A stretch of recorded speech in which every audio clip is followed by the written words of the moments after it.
तो प्रसंग चल रहा है कि एक सतनाम के जाप को अधिकारी इस दास से प्राप्त करके एक भी सांस अपने स्वरित और निरत मन और पवन इन चारों पदार्थों को एकत्रित करके लेना है। कबीर साहब कहते माला तो कर में फिरे और जिव्या फिरे मुख माही, मनुआ तो चहूं दिस फिरे ये तो सुमरण नाही।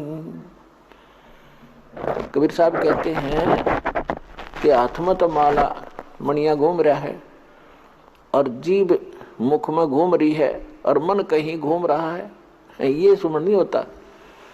कहते हैं स्वरित नृत मन पवन पर और सतनाम का वो जाप लगातार चले। स्वरित नृत मन और पवन इकट्ठे रखे। जैसे आप सिमरण करते हो, सांस के सिमरण सतनाम दिया है, या प्रथम मंत्र भी जाप करते हो, उस पर ये ध्यान रखे कि जैसे आप प्रथम मंत्र बोला प्रथम मंत्र का, तो ये सोचा ये किसके विषय में है। 5-4 जो लगातार जो मंत्र करें 5-4 बार ये अभ्यास करें ये किसका है, और उसके बाद बेशक शीघ्र करो, लेकिन ये ध्यान रहे मैं बोल क्या रहा हूं। अब बोलते हो सत सुकृत अवगत कबीर, तो फिर इस क्या बोल रहा हूं ये शब्द है, इस शब्द के साथ इस चित्त यानी मन को लगाना है और ध्यान रहे कि मैं क्या बोल रहा हूं, कौन से अक्षर का उच्चारण कर रहा हूं। तो इसमें स्वरित और नृत अपने आप रहेगी कि किस जाप को कर रहा हूं। स्वरित नृत मन और पवन। पवन माने वायु, जो श्वास के सिमरण से संबंधित है ये, कि इस पर श्वास जब जाप करो तो इसके साथ ये सांस भी ध्यान हो कि मैं बाहर कौन सा छोड़ रहा हूं, अंदर कौन सा ले रहा हूं और कौन मंत्र का उच्चारण कर रहा हूं। ये आपकी सुरत और नृत्य में रहना चाहिए। मैं के बोलू हूं, अपनी सुरती उस पर लाए रखे। सुरती समझो आत्मा के कान हैं और नृत्य जो है आत्मा की आंखें हैं, ऐसा समझ कर दो। अब जैसे सुमन करते हो तो क्या मैं बाहर छोड़ रहा हूं, कौन से मंत्र का उच्चारण अपने आप होता, श्वास से महसूस होता मैं क्या बोल रहा हूं, उस पर ध्यान रहे अंदर क्या ले रहा हूं। तो ये सुमन बना आपका ध्यान कहीं और श्वास करें जाओ खेचम खेचा, इससे कोई लाभ नहीं। स्वरित नृत्य उस पर लगी रहे, मैं क्या बाहर छोड़ रहा हूं, क्या अंदर ले रहा हूं, या प्रथम मंत्र में किस किस जाप को कर रहा हूं। जब जल्दी करते हो, क्योंकि स्वाभाविक हो जाता है जल्दी करना पड़ता है, तो उसमें ये सोचो मैं बोल के रहा हूं। पहले तो ये पता हो कि किस किस का जाप है, ये 2-4 बार अभ्यास करके फिर बेसिक केवल शब्द पर ही ध्यान रख सकते हो। के बोल रहा हूं, कौन सा मंत्र बोल रहा हूं, हरियम बोल रहा हूं, किलियम बोल रहा हूं, उस पर ध्यान रहे। तो उस पर जरूर रहना चाहिए, वो नहीं माला फेरे जाओ। तो ऐसे ही सतनाम पर बात चल रही है कि सतनाम पालड़े तराजू के एक पलड़े में ऐसे किया हुआ श्वास उश्वास स्वरित नृत्य और मन और श्वास के साथ किया हुआ एक श्वास के सिमरण की ओनली एक मंत्र सांस बाहर छोड़ा और अंदर ले लिया, पूरा हो गया एक मंत्र। इस एक मंत्र के जाप को तराजू के एक पालड़े में रख दो, उसकी कीमत, और दूसरे पलड़े में 14 लोक, विष्णु का लोक, शिव का लोक और ब्रह्मा जी का लोक, धर्मराज का लोक, नीचे के यताल पताल उतल सारे, और ऊपर के गोलोक और दुर्गा का लोक, ब्रह्मलोक, सपतपुरी, स्वर्ग और नरक। स्वर्ग नरक ये अलग 3 लोक न्यारे हैं। ये स्वर्ग पृथ्वी और पाताल ये लोक अलग हैं 3, इनसे हटकर हैं।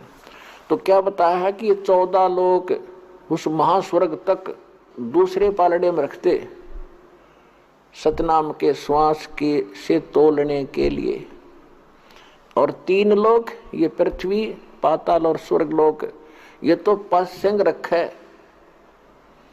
पास्यंग क्या होती है आजकल के एजुकेटेड बच्चों को पता नहीं, क्योंकि ये ज्ञान गूढ़ रहस्य है और अपनी लोकल लैंग्वेज में ये एक सूक्ष्म वेद है। तो दास का जन्म ऐसे समय में दिया दाता ने, दास ने दोनों जमानों की लैंग्वेज का ज्ञान हुआ, जिस कारण से इन गूढ़ रहस्यों को आज समझ सका। और इस ग्रंथ को, गरीबदास साहिब जी के ग्रंथ को आज के बालक पढ़ के देख लो, इन्हों का डरते इसमें पता नहीं क्या लिख रखा है, क्योंकि वो भाषा उन्होंने अपने उस समय की भाषा में लिखा। तो उसमें क्या लिखा, पासिंग किसे कहते हैं, जैसे हमारे यहाँ दास का जन्म किसान परिवार में हुआ तो हमारे घर पर ये व्यापारी लोग आते थे, कोई चने तो ले जाता था, कोई बाजरा, कोई गेहूं। तो वो क्या करते थे, जब तोलते समय हमारे पिताजी कहते थे कि भाई लाला जी अपनी तराजू चेक करा पहले।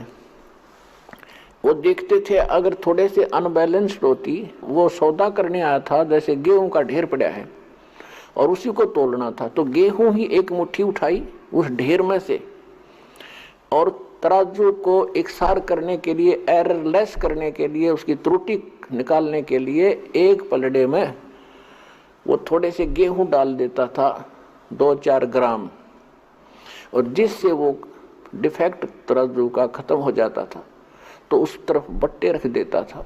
और फिर उसके बाद वो सौदा कणक का तो घना था, वो पासिंग का तो कोई सौदे में अकाउंट है नहीं उस पासिंग का, तो जो रखे थे इतने गेहूं, तो ये पासिंग समझो। तो अब क्या बताते हैं गरीबदास जी, सतनाम पालड़े रंग होरी हो। सतनाम के 2 अक्षर हैं, वो तो स्पष्ट लिखा है वाणी में। सतनाम तो दास इसलिए बोल रहा है, इसको थोड़ा सा सार्वजनिक कम कर रहा हूं अभी, वैसे कर तो दिया तकरीबन। वो 2 अक्षर का नाम है, एक ओम और दूसरा वो तत् सांकेतिक है। कहते ये सतनाम है 2 अक्षर का, ये 2 अक्षर के नाम का जाप सतनाम कहलाता है। तो कहते सतनाम पालड़ रंग होरी हो और 14 लोक चढ़ावे राम रंग होरी हो। 3 लोक पासिंग धरे रंग होरी हो, तो ना तुले तुलाया राम रंग होरी हो। ओए होए, अब एक सिमरन की ओए होए इतनी कीमत है।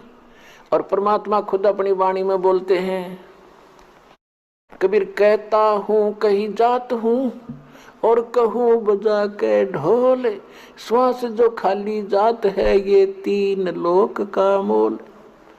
ये तो जो बिना नाम करे तुम खाली छोड़ रहे हो, ये भी इतना कीमती है, 3 लोक का मोल।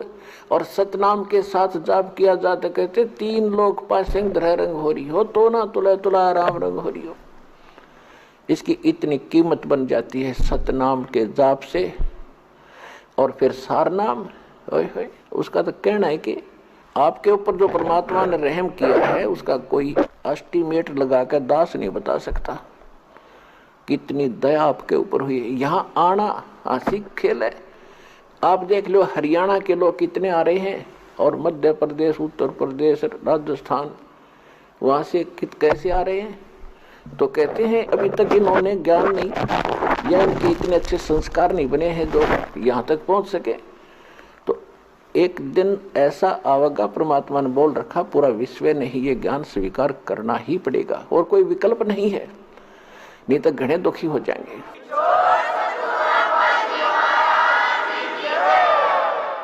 तो इस प्रकार गरीबदास जी से कहा कि बेटा तू जा, वापस जाओ आप, और इस नाम का जाप करोगे ना बहुत जल्दी भक्ति युक्त हो जाओगे। गरीबदास जी 61 वर्ष की उम्र में, 61 वर्ष रहे शरीर में, 61 वर्ष की उम्र में सब इच्छा से शरीर छोड़ा था।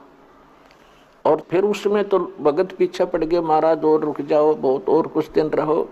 6 महीने का समय दे दिया। 6 महीने के बाद मैं नहीं रहूंगा इस लोक में, भाई मेरा काम पूरा हो गया। तो 6 महीने के बाद सबको पहले सूचित करके बता दिया था कल मैं शरीर छोड़ूंगा। उस दिन भादवा उतरते की द्वादशी को, और सन 1778 में गरीबदास जी 61 वर्ष की आयु में बैठे बैठे शरीर छोड़ के अपने चले गए थे।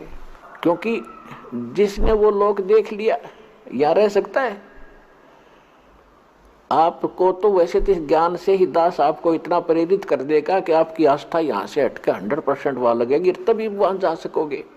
ये नहीं है कि आप यहाँ की व्यवस्था, जैसे बच्चे हैं या भाई बहन माता पिता हैं इनको भी प्रेरित करो, इनको भी समझाओ, साथ रखो अपने। और लास्ट में जब मृत्यु के समय एक ध्यान रखे, किसी भगत की भी मृत्यु होती हो तो उस समय उससे ये नहीं पूछे तेरा कौन याद आव है, किसने बुलावा।